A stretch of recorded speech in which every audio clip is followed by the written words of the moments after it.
Good morning mga idol. So ayan, bali mauna ni siya karon ang kuan. Pulsahan giayon na ni Kuya.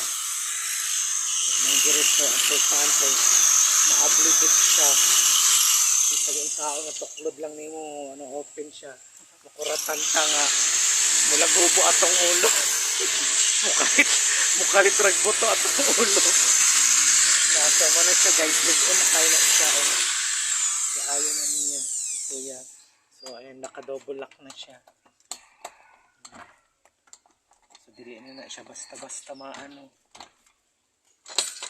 So ayan guys, bali inayos na po ni Kuya guys yung pintuan ng kwarto. Kasi kaninang madaling araw nagulat na lang ako, biglang pumutok ang ulo. Pumutok.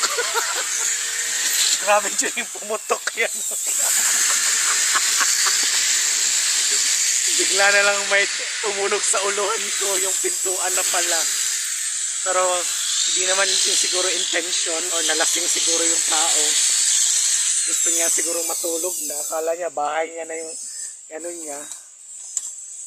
Ayan. So ayan. Thank you so much Kuya sa pag-ayos sa kwarto. Pati kay Madam at Boss Jerry.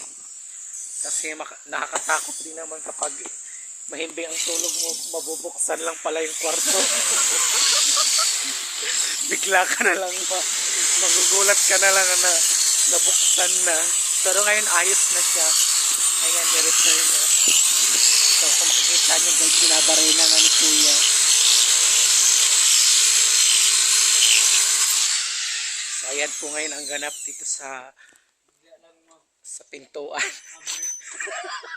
Hindi na ako magugulat yan kasi hindi na siya ma-open. So ayan, thank you guys sa mga nagpaabot ng mga simpatya. Salamat. Thank you, thank you. Ingat po tayong lahat. God bless. Bye-bye.